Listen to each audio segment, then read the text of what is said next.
Corona की दूसरी लहर अभी खत्म भी नहीं हुई है पूरी तरह से, लेकिन अब तीसरी लहर की आहट दिखाई देने लगी है। डेल्टा का नया वेरिएंट डेल्टा प्लस डराने लगा है। भारत में डेल्टा प्लस के मामले 6 राज्यों तक पहुंच चुके हैं। सबसे ज्यादा केसेस महाराष्ट्र में हैं। यहां डेल्टा प्लस के 21 मामले सामने आए हैं। दूसरे नंबर पर मध्य प्रदेश है, जहां इस खतरनाक वायरस के 6 मामले पाए गए हैं। मध्य प्रदेश में ही डेल्टा प्लस से पहली मौत की खबर आई है। उज्जैन में इस वायरस ने एक महिला की जान ले ली। इसके अलावा केरल, तमिलनाडु, कर्नाटक, पंजाब और जम्मू में भी डेल्टा प्लस केसेस मिले हैं। और इसी मुद्दे पर बातचीत करने के लिए हमारे साथ मध्य प्रदेश के चिकित्सा शिक्षा मंत्री विश्वास सारंग जी इस वक्त मौजूद हैं। विश्वास सारंग जी, आपका बहुत बहुत स्वागत है आज तक पर। विश्वास सारंग जी, जो पहली मौत मध्य प्रदेश में हुई है उज्जैन में इस वायरस की वजह से, हालांकि अभी ये शुरुआती केसेस हैं, बहुत ज्यादा स्टडी इस पर अभी नहीं हुआ है। आप लोग भी इस पर रिसर्च कर रहे होंगे, आंकड़ों को समझने की कोशिश कर रहे होंगे। ये जो केसेस सामने आ रहे हैं, अब तक क्या समझ में आ रहा है डेल्टा प्लस वेरिएंट को लेकर? देखिए, मध्य प्रदेश में अभी तक हमारे सामने 6 केसेस आए हैं जिनमें डेल्टा प्लस वेरिएंट एनसीडीसी ने कहा है कि उसमें मिला है। इसमें जो पूरी प्रोसेस है, जो भी पॉजिटिव आते हैं, चाहे आरटीपीसीआर से आए हैं या रैपिड एंटीजन टेस्ट से जो कोरोना पॉजिटिव आते हैं, उसके कुछ सैंपल हम एनसीडीसी को भेजते हैं दिल्ली, और वहाँ से हमें रिपोर्ट मिलती है। उसमें मध्य प्रदेश में 6 केसेस आए हैं जिसमें ये पता लगा है कि ये डेल्टा प्लस वेरिएंट उनको मिला है। पर इसमें एक सुखद बात यह है कि इनमें से जो 5 केसेस हैं वो पूरी तरह स्वस्थ हैं और वो वैक्सीनेटेड थे, वो वैक्सीन के कवरेज में थे। एक जो जिस उज्जैन में आप मौत की बात कर रहे हैं, उनको वैक्सीन नहीं लगा था। तो 6 में से 5 एकदम ठीक हैं और उसमें से 2 केसेस तो हमारे होम आइसोलेशन में ही ठीक हुए हैं। तो एक सुखद पहलू यह है कि जो वैक्सीनेटेड है, जिनको वैक्सीन का कवरेज है, उस पर इसका असर नहीं हो रहा है। ये हम सबके लिए एक सुखद पहलू है। सारंग जी, बस एक बात मैं और समझना चाहती हूँ, क्योंकि जिन महिला की मौत हुई उनको वैक्सीन नहीं लगा था, तो क्या अभी इस निष्कर्ष पर पहुंचा जा सकता है कि अगर वैक्सीन लगा है तो आपको एक कवर जरूर डेल्टा प्लस से भी मिल जाता है? क्योंकि खबरें तो इस तरह की भी सामने आ रही हैं कि शायद वैक्सीन भी बहुत ज्यादा इफेक्टिव ना हो इस वायरस पर, इस स्ट्रेन पर। नहीं, देखिए, इसमें मैं 2 बातें कहना चाहता हूँ कि ये एकदम ही टेक्निकल सब्जेक्ट है, ये रिसर्च का सब्जेक्ट है। पर अभी जो प्राइमा फेसी हमें देखने को मिल रहा है, इसमें हम ये कह सकते हैं कि जिनको वैक्सीन का कवरेज है, वो डेल्टा प्लस जो वेरिएंट है वो उनको असर नहीं कर रहा और वो ठीक हो रहे हैं। वैक्सीन का कवरेज से निश्चित रूप से फायदा है। इसलिए मैं तो आपके माध्यम से लोगों से यही कहूंगा कि हम तेजी से वैक्सीन लगवाएं। हम ये सुनिश्चित करें कि हम अपने और अपने परिवार को बचाना चाहते हैं तो हमें निश्चित रूप से वैक्सीन का कवरेज अपने साथ लेना चाहिए, हमें वैक्सीन लगाना चाहिए। यहाँ एक बात मैं और जोड़ना चाहता हूँ जो कि हमें आगे इस तरह के किसी भी वेरिएंट की लड़ाई लड़ने में बहुत सहायक होगा। अभी तक इन वेरिएंट की जांच जो जीनोम सीक्वेंसिंग है वो एनसीडीसी दिल्ली में होती थी, मध्य प्रदेश के जो भी हमारे सैंपल्स थे। पर माननीय हमारे मुख्यमंत्री शिवराज सिंह चौहान जी ने पहल की और अब एनसीडीसी भोपाल में ही जीनोम सीक्वेंसिंग शुरू करने वाला है। तो अभी यदि हम कोई सैंपल भेजते थे तो 22 दिन बाद हमें ये रिपोर्ट मिलती थी कि इसमें किसी वेरिएंट या म्यूटेशन तो नहीं है। पर अब जब भोपाल में ये शुरू हो जाएगी तो हमें 5 दिन के अंदर इसकी रिपोर्ट मिलने लगेगी। तो हमें कॉन्टैक्ट ट्रेसिंग जो करना है उसमें बहुत सहायता मिलेगी। इसका प्रोटोकॉल यही है, यदि किसी भी तरह का कोई दूसरा वेरिएंट मिलता है तो सबसे पहले हमें कॉन्टैक्ट ट्रेसिंग करनी पड़ती है कि किसी और को तो ये नहीं हुआ है। तो जब हम जीनोम सीक्वेंसिंग भोपाल में करने लगेंगे तो निश्चित रूप से हमें इस तरह के वेरिएंट का यदि कहीं पे पता लगता है तो हम ज़्यादा तेजी से उसके खिलाफ काम कर पाएंगे। पर अभी मध्य प्रदेश में पूरी तरह से नियंत्रण में है। 6 केसेस में से 5 केस पूरी तरह स्वस्थ हैं, जिनमें से 2 तो केवल होम आइसोलेशन में ही ठीक हुए। ये हम सबके लिए सुखद पहलू है, संतोष की बात है। विश्वास सारंग जी, ये जो सेकेंड वेव थी अभी उसका प्रकोप थमा भी नहीं है और हमने कई सारी गलतियां उस दौरान की और सरकार की भी कई गलतियां उसमें सामने आई। इससे इनकार नहीं किया जा सकता, आप भी नहीं कर सकते हैं। किस तरीके से ऑक्सीजन की कमी हुई, किस तरीके से मेडिसिन की कमी हुई, कैसे ब्लैक मार्केटिंग हुई, ये तमाम चीजें थर्ड वेव में ना हो। अगर डेल्टा प्लस वेरिएंट इस थर्ड वेव को लेकर आता है, इसके लिए क्या तैयारी है, इसके लिए क्या प्लानिंग की गई है मध्य प्रदेश सरकार की ओर से? देखिए, जैसा मैंने पहले आपको निवेदन किया कि हम इसके लिए पूरी तरह तैयार है। हमारा जो सेकेंड वेव का पीक था उस समय हम जितने टेस्ट कर रहे थे आज भी उतने ही टेस्ट कर रहे हैं।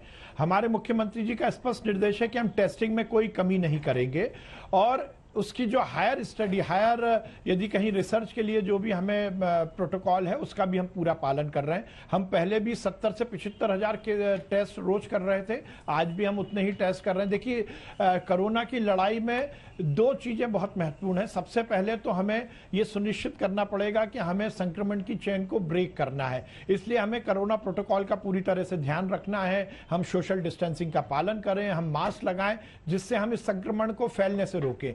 और दूसरी बात यह है कि यदि संक्रमण की हमें टेस्टिंग पूरी तरह से करना है, टेस्टिंग से ही हम ट्रीटमेंट की ओर जा सकते हैं। इसलिए हम पहले जितने टेस्ट कर रहे थे उतने ही टेस्ट हम आज भी कर रहे हैं।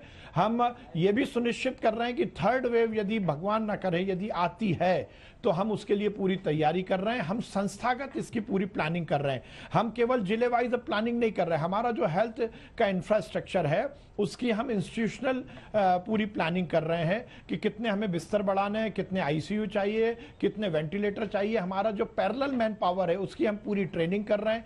हम ये सुनिश्चित कर रहे हैं, जैसा एक आशंका ये भी व्यक्त की जाती है कि बच्चों में इसका प्रभाव ज्यादा होगा, तो पीडियाट्रिक डिपार्टमेंट हमारा पूरी तरह से इसके लिए तैयार हो जाए। पीडियाट्रिक आईसीयू की हम पूरी व्यवस्था कर रहे हैं।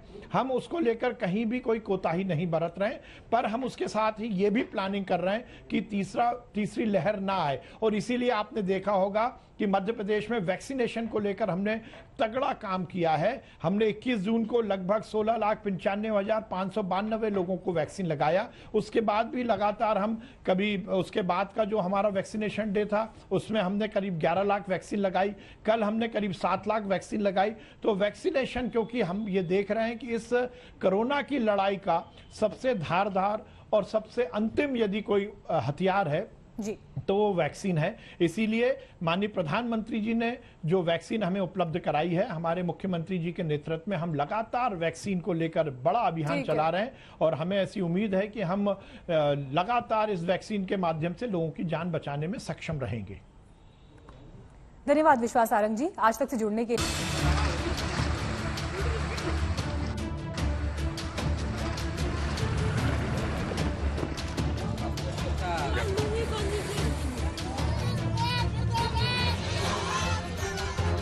ये बाढ़ में डूबते बिहार की तस्वीरें हैं। अमूमन हर साल यहाँ बाढ़ से ऐसा ही या फिर इससे भी भयंकर मंजर देखने को मिलता है।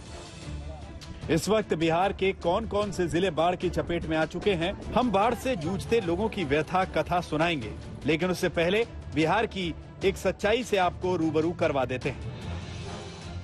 बिहार हर साल बाढ़ का दंश झेलता है। करोड़ों लोग प्रभावित होते हैं, सैकड़ों की संख्या में लोग और मवेशी मरते हैं, कई लापता हो जाते हैं जिसका आज तक कुछ भी पता नहीं चला। करोड़ों रुपए की फसल जलमग्न हो जाती है। एक प्रकार से बाढ़ बिहार में सालाना त्रासदी बन चुकी है जो हर साल आती ही है। यही कारण है कि बिहार देश का सबसे ज्यादा बाढ़ प्रभावित इलाका है। उत्तर बिहार की लगभग 76% आबादी हर साल बाढ़ से प्रभावित होती है। देश के कुल बाढ़ प्रभावित इलाकों में 16.5% इलाका बिहार का है। बाढ़ से प्रभावित होने वाली देश की कुल आबादी में 22.1% आबादी बिहार की है। इससे बिहार में बाढ़ से होने वाली विभीषिका का अंदाजा लगाया जा सकता है। बिहार के उत्तर में नेपाल का पहाड़ी क्षेत्र है, जहां बारिश होने पर पानी नारायणी, बागमती और कोसी जैसी नदियों में जाता है। ये नदियां बिहार से होकर गुजरती हैं। नेपाल की बाढ़ भारत में भी बाढ़ का कारण बनती है। ये बाढ़ पूर्वी उत्तर प्रदेश और उत्तरी बिहार में होती है। कोसी, नारायणी, कर्नाली, राप्ती, महाकाली ये वो नदियां हैं जो नेपाल से भारत में बहती है। जब नेपाल के ऊपरी हिस्से में भारी बारिश होती है तो तराई के मैदानी भागों और निचले भूभाग में बाढ़ की स्थिति बनती है। इस दफा भी बिहार में बाढ़ की त्रासदी नेपाल के सिंधुपल चौक में बारिश और बाढ़ से मची तबाही के बाद शुरू हुई है। मध्य नेपाल की नदी में आए सैलाब से 7 लोगों की मौत हो गई और दर्जनों लापता हो गए। घर, मकान, झोपड़ियां तबाह हुई, वो अलहदा। अब बिहार के ताजा हालात की तरफ रुख करते हैं। नेपाल में मूसलाधार पानी बरसा और अपना रौद्र रूप दिखाने लगी बिहार के रक्सौल अनुमंडल से गुजरने वाली सिकहरना नदी। इस नदी में बाढ़ आई हुई है और इस बाढ़ ने कई पंचायतों को अपनी चपेट में ले लिया है। अब निचले इलाके में बाढ़ ने तांडव मचा रखा है। हालात ये है कि पिपराती से बेतिया जाने वाली सड़क पर बाढ़ के पानी का कब्जा है और लोगों को भयंकर परेशानियों का सामना करना पड़ रहा है। आप देख सकते हैं कि कैसे लोग बाइक से गिरते लड़खड़ाते हुए निकल रहे हैं। हम लोग जो है पानी में ही बहुत ज्यादा इस पानी हम लोग जो है जांग भर पानी झेल करके हम लोग ड्यूटी करते हैं, लेकिन जो है बच्चा की जो है सुरक्षा के लिए हम लोग करते हैं जी। हम लोग का काम है जो है बच्चा को इम्यूनाइजेशन करना। रास्ते में एक पुल है टूटा हुआ है, उसमें पानी बहुत दिक्कत हो रही है, तो सभी लोगों को परेशानी हो रही है। अभी तक कोई आपको सरकारी सहायता नहीं मिला है? हमें कोई तो अभी तक सरकारी सहायता नहीं मिला है। बेतिया जाने वाली गाड़ी उसी रास्ते में थी, पानी जांग पर के जान में तकलीफ हो रहा हम लोग को। बाढ़ से बिहार के मोतिहारी का बंजारिया प्रखंड भी हलकान है। बाढ़ के चलते पूरा इलाका जैसे टापू बन चुका है। प्रखंड के आधा दर्जन से ज्यादा गांव पानी से पूरी तरह लबालब हैं। गांव वालों के लिए एकमात्र नाव ही सहारा बची है। जान जोखिम में डालकर लोग नाव की सवारी कर रहे हैं। बाढ़ का पानी लगातार सीमाएं लांघ रहा है। पूरे जिले की बात की जाए तो इसके प्रखंडों के 24 पंचायत और उसके 62 गांव पानी की त्रासदी झेल रहे हैं। सबसे दुर्भाग्यशाली प्रखंड है बंजरिया। हर साल यहाँ बाढ़ आना है। थोड़ा सा भी बारिश अगर नेपाल में अगर हुआ तो यहाँ जो है सो बारिश शुरू हो जाए, बाढ़ का कहर शुरू हो जाए। हर साल हम लोग धान बोते हैं और गन्ना बोते हैं और दोनों हम लोग का फसल बर्बाद हो जाता है। सिर्फ सरकार 6,000 रुपया देती है, उस 6,000 रुपया से कुछ होने वाला नहीं है। अभी तक ले तो कोई सरकारी फंड हम लोग के पास ना कोई सरकारी सूचना मिला है हम लोग को। हम लोग तो 6 महीना घर में रहते हैं, 6 महीना बाहर रहते हैं। जैसे मैंने कि दूसरे किराए घर में घर छोड़ना पड़ता है 6 महीना दिन तक ले। बाढ़ के चलते मोतिहारी में करीब 45,500 लोगों की आबादी बाढ़ का संकट झेल रही है। बाढ़ की स्थिति को देखते हुए जिला प्रशासन ने 5 प्रखंडों अरेराज, सुगौली, बंजरिया, संग्रामपुर और केसरिया को बाढ़ग्रस्त घोषित कर दिया है। इस प्रखंड के रास्ते तहस नहस हो चुके हैं, गांव दरिया बन चुके हैं। इन तस्वीरों को देखिए, नदी का पानी आया और पुलिया को बहा ले गया। अब गांव वाले ध्वस्त पुलिया का नजारा देख रहे हैं। इस पुल का महत्व कितना है वो इससे समझा जा सकता है कि अब गांव वालों को अपनी जरूरत के सामान लेने के लिए पूरे 10 किलोमीटर घूमकर जाना पड़ता है। सब आश्वासन दे के जाते हैं और कोई काम नहीं करते हैं। वोट के लिए यहाँ कपार में बाप बाप करते हैं, हमको वोट दीजिए, हमको वोट दीजिए, हम बना देंगे, हम बना देंगे। और पब्लिक को कोई देखने वाला नहीं। पढ़ने के लिए कैसे जाएंगे? रेल में जाएंगे तो डुमिक न जाएंगे पढ़ने के लिए, पढ़ाने छूटता है। आज बेगूसराय की चंद्रभागा नदी में पुल बनाने को लेकर गांव वालों ने कई बार गुहार लगाई और तो और वोट का बहिष्कार भी किया था, लेकिन आश्वासन के सिवा कुछ मिला नहीं और अब पुलिया ही बह गई। आज तक ब्यूरो। मैदान में बाढ़ से तबाही तो पहाड़ों पर भारी बारिश से नदी नाले उफान पर हैं। कब पहाड़ भरभराकर सड़क पर आ गिरे कोई भरोसा नहीं। उत्तराखंड में जगह जगह पहाड़ दरक रहे हैं, कई रास्ते बंद हैं।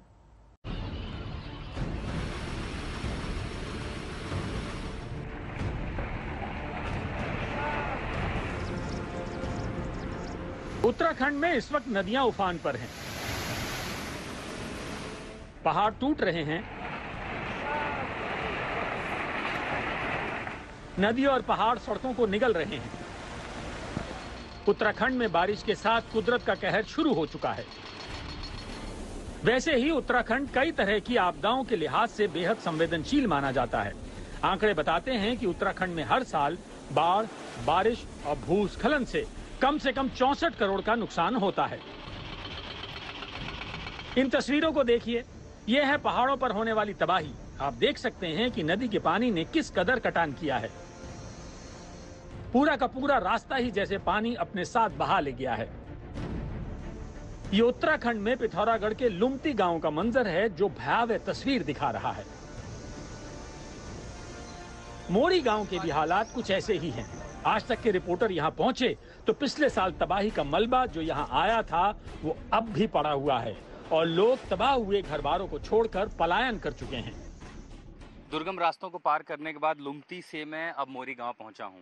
दरअसल यहां जो मलबा दिखाई पड़ रहा है ये पिछले साल का मलबा है, यानी पिछले साल भी ऐसी आपदा इस इलाके में आई थी। इस बार भी जब पानी एक बार स्तर बढ़ने लगा गौरी नदी में तो पानी यहां तक आ गया। गांव के ज्यादातर लोग जा चुके हैं, अब ये गांव में बहुत कुछ बचा नहीं है। जौहर सिंह और उनके साथ एक परिवार, 2 लोग यहाँ पर रहते हैं, बाकी ज्यादातर लोग छोड़ के जा चुके हैं। लेकिन समस्या हर साल की वही है जो नदी किनारे और कटाव वाले इलाकों में रहते हैं। जम्मू कश्मीर की अब बात करेंगे, जिस पर प्रधानमंत्री नरेंद्र मोदी ने बड़ी पहल की है। कश्मीर के नेताओं को बातचीत के लिए कल बुलाया था, बैठक कामयाब रही, दिल की दूरियां घटी, लेकिन महबूबा मुफ्ती ने पाकिस्तान राग गाकर कोशिश पर पानी फेरने की कोशिश कर दी। महबूबा मुफ्ती की पाकिस्तान स्तुति सालों से जारी है। उनके पिता मुफ्ती मोहम्मद सईद भी पाकिस्तान राग गाते रहे और अब महबूबा मुफ्ती भी उसी रास्ते पर आगे बढ़ रही हैं। दोहा जाके तालिबान से डायलॉग कर रहे हैं, आपने सुना होगा हमारी गवर्नमेंट। तो जम्मू कश्मीर में डायलॉग करें और सबके साथ करें और पाकिस्तान के साथ भी करें। बैठक से पहले पाकिस्तान राग। जम्मू कश्मीर के लोगों को सुकून मिलता है, आराम मिलता है, उसके लिए अगर आपको पाकिस्तान से फिर बात करनी चाहिए। और जो ट्रेड जम्मू कश्मीर, चाहे रावलाकोट का हो, चाहे वो मुजफ्फराबाद रोड का उड़ी मुजफ्फराबाद हो, जो ट्रेड हमारा रुक गया है उसको चालू करने के लिए भी पाकिस्तान के साथ बात करनी चाहिए। बैठक के बाद पाकिस्तान राग। पाकिस्तान ने हुर्रियत से जो जम्मू कश्मीर में डेमोक्रेसी की एक फ्लावरिंग है, क्रेडिबिलिटी है, एतबार हो गए हैं लोगों ने उसको, उन्होंने रिकॉग्नाइज करके न गने न गोली। पिता मुफ्ती सईद का पाकिस्तान राग। मगर आई एम हैप्पी कि लोग ये एक्सप्रेस करते हैं कि हम वोट डालते हैं इसलिए कि इंडिया पाकिस्तान बात होनी चाहिए। पुत्री महबूबा मुफ्ती का पाकिस्तान राग।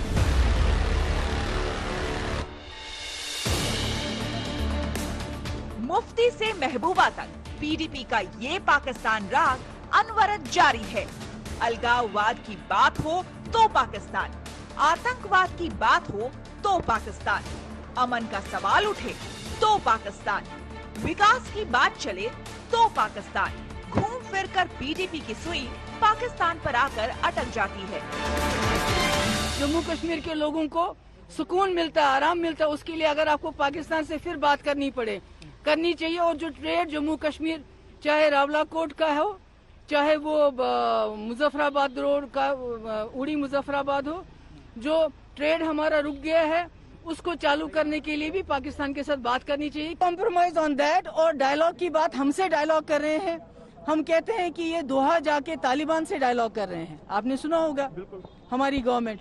तो जम्मू कश्मीर में डायलॉग करें और सबके साथ करें और पाकिस्तान के साथ भी करें। पूरा देश जानता है कश्मीर में आतंक की फसल पाकिस्तान ने बो रखी है। पूरा देश जानता है कश्मीर के आतंकियों का आका पाकिस्तान ही है। मोदी सरकार पाकिस्तान को अलग थलग करने में लगी है। सीधी शर्त है, पहले आतंकी साजिश करना बंद करे।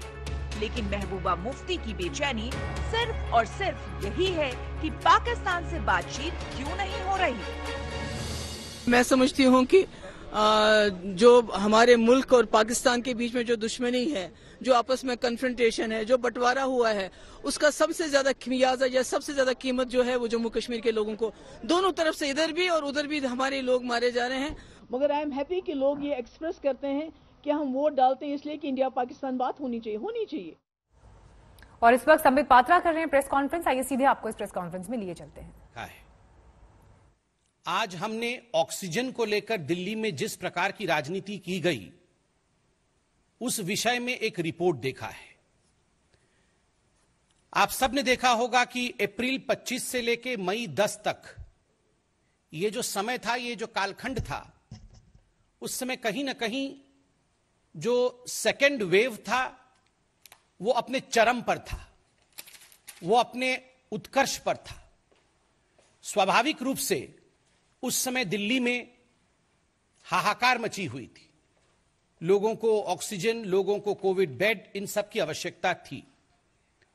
मगर आज तक यह विश्वास हम नहीं कर पा रहे कि ऑक्सीजन को लेकर जिस प्रकार की राजनीति अरविंद केजरीवाल जी ने और दिल्ली सरकार ने किया, आज उसका पर्दाफाश हुआ है। कोई ऑक्सीजन को लेकर भी राजनीति कर सकता है क्या?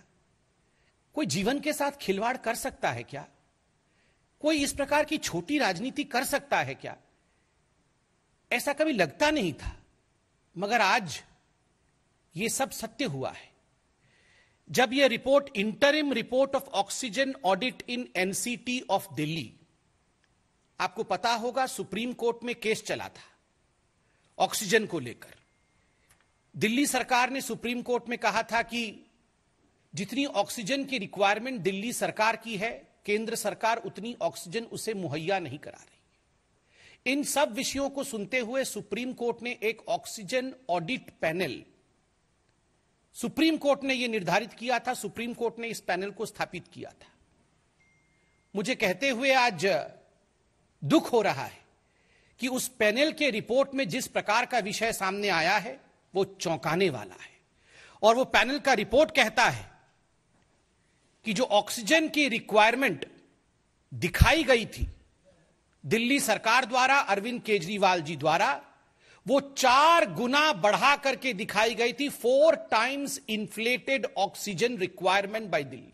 4 गुना बढ़ा करके जितनी रिक्वायरमेंट थी उसको 4 गुना बढ़ा करके बताया गया। और सबसे दुखद विषय है कि दिल्ली के इस झूठ के कारण, अरविंद केजरीवाल जी के इस झूठ के कारण 12 ऐसे राज्य थे पूरे हिंदुस्तान में जो अफेक्टेड हुए अपने ऑक्सीजन सप्लाई को लेकर, क्योंकि सब जगह से ऑक्सीजन काट करके दिल्ली भेजना पड़ा, क्योंकि अरविंद केजरीवाल जी कह रहे थे उनको बहुत ऑक्सीजन की आवश्यकता है, मगर वास्तविक आवश्यकता उतनी नहीं थी। और 12 राज्य जहां कोविड के बहुत केसेस थे उनको सफर करना पड़ा। उत्तर प्रदेश को सफर करना पड़ा, हरियाणा को सफर करना पड़ा, बाकी राज्यों को सफर करना पड़ा है। आप सोचिए जरा, ये जघन्य अपराध अरविंद केजरीवाल जी ने किया है।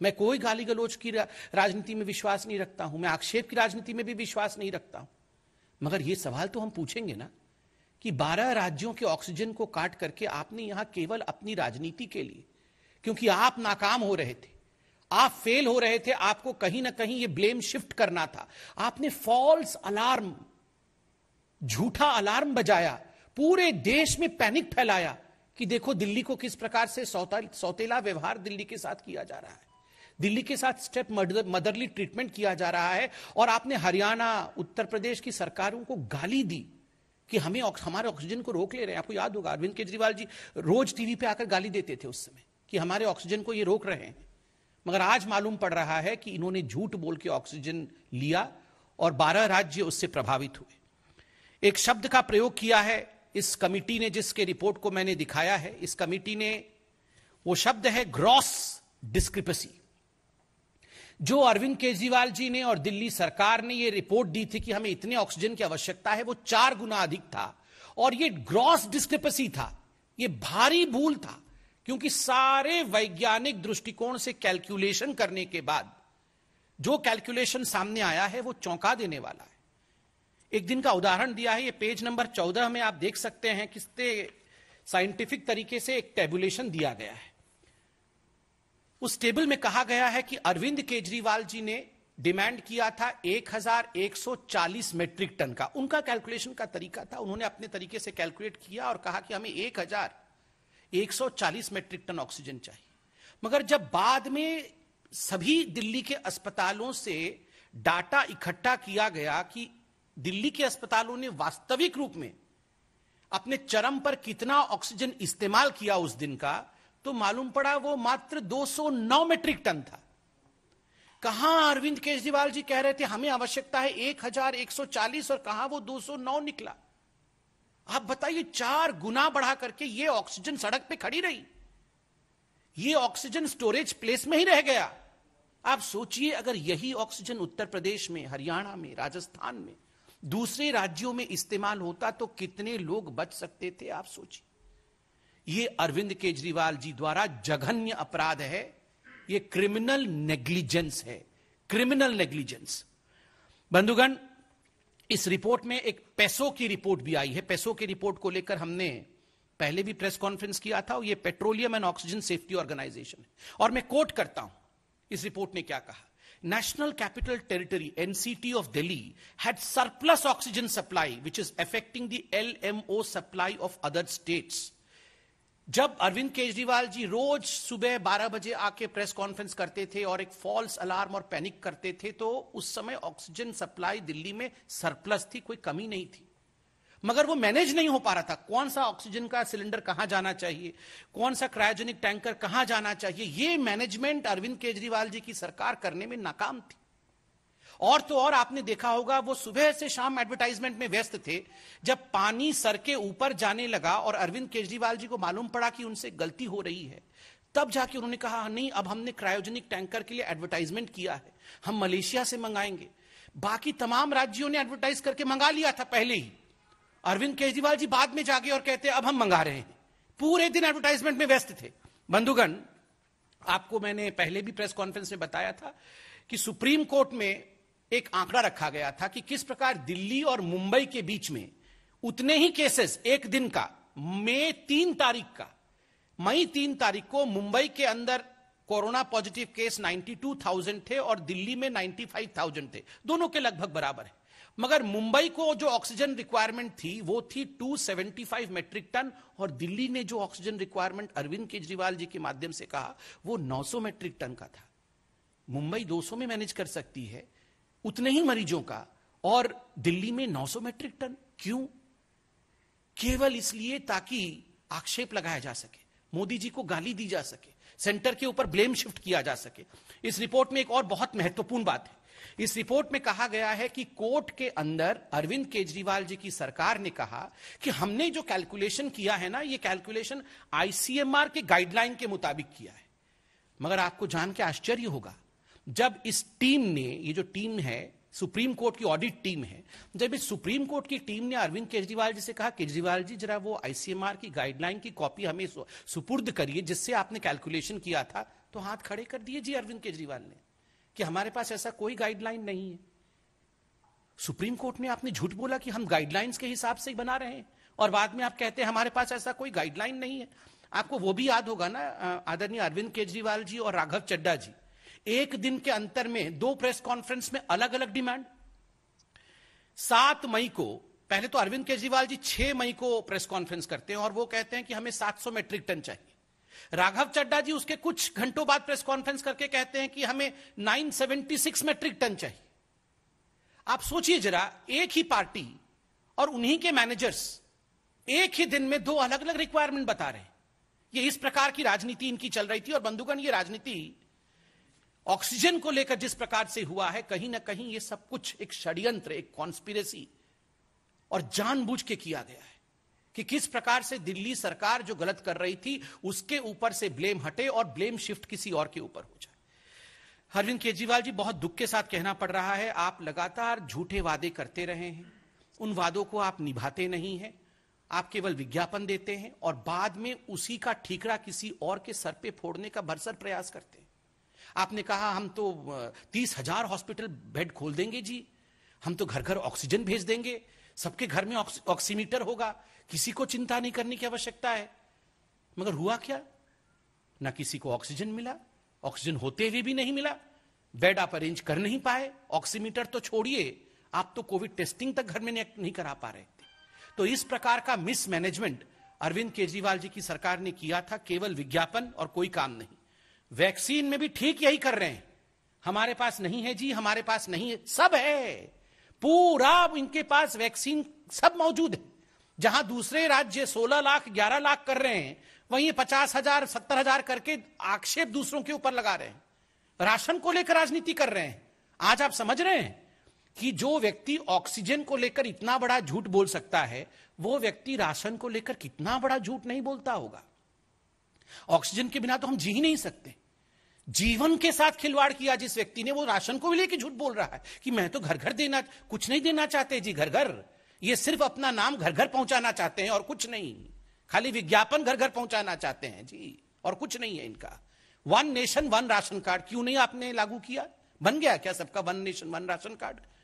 बना नहीं है, बनाएंगे भी नहीं, मगर बोलेंगे हर दिन प्रेस कॉन्फ्रेंस करके कि मोदी जी हमें क्यों रोक दिया जी, हमारे से झगड़ा क्यों कर रहे हो? आप इतना झूठ बोल रहे थे, इसका जवाब कौन देगा? आज एक बात कहते हुए मुझे बहुत तकलीफ हो रही है, क्योंकि इस प्रेस कॉन्फ्रेंस को वो परिवार भी देख रहे होंगे जिनके अपने खोए होंगे जयपुर गोल्डन हॉस्पिटल में और बत्रा अस्पताल में। आपको याद होगा इन दोनों अस्पताल में ऑक्सीजन के कारण कई लोगों ने अपनी जान गंवा दी थी, कई परिवारों ने अपने चिराग को खो दिया था।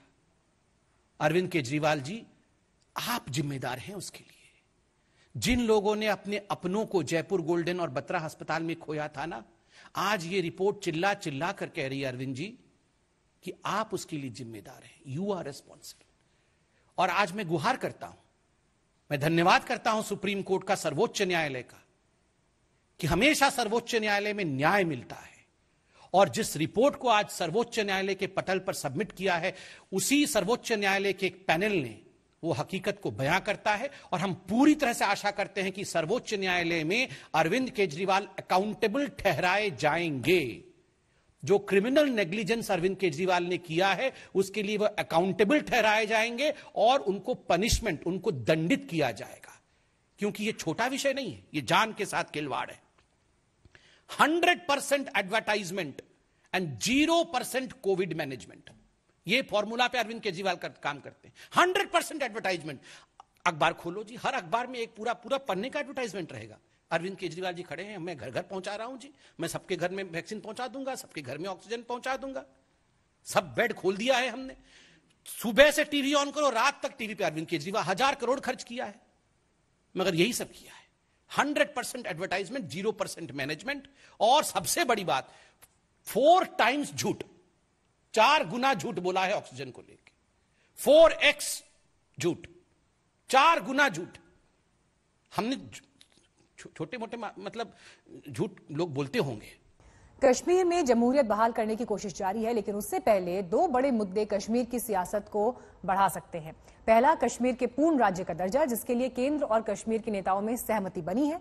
वहीं दूसरा मुद्दा है परिसीमन का, जिसे लेकर लंबी खींचतान देखने को मिल सकती है।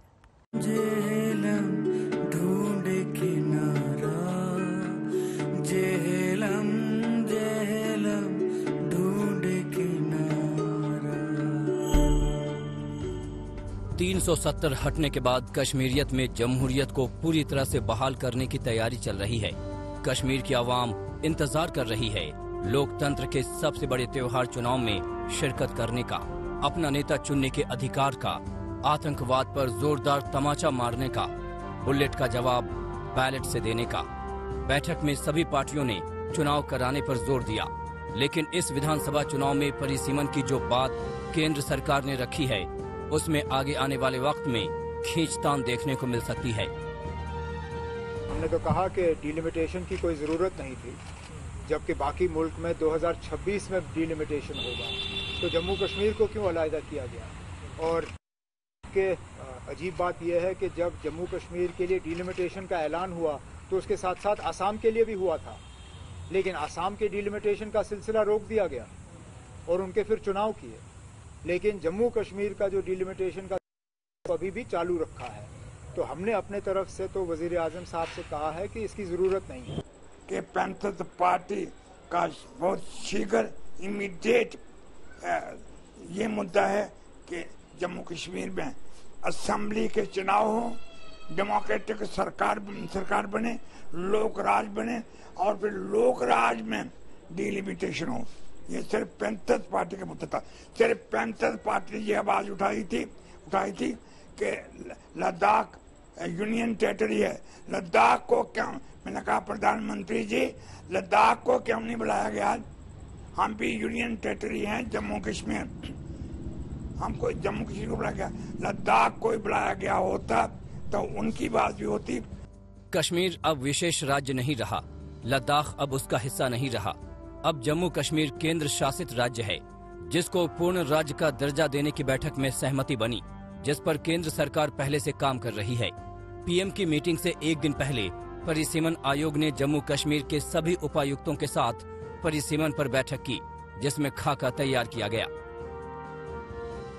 विधानसभा क्षेत्र के पुनर्गठन और 7 नई सीटें बनाने पर विचार विमर्श किया। परिसीमन की कवायद के बाद जम्मू कश्मीर में विधानसभा सीटों की संख्या 83 से बढ़कर 90 हो जाएगी। इसमें 4 सीटें जम्मू और 3 सीटें कश्मीर के खाते में आने की संभावना है। अभी 46 सीटें कश्मीर में और 37 सीटें जम्मू में आती हैं।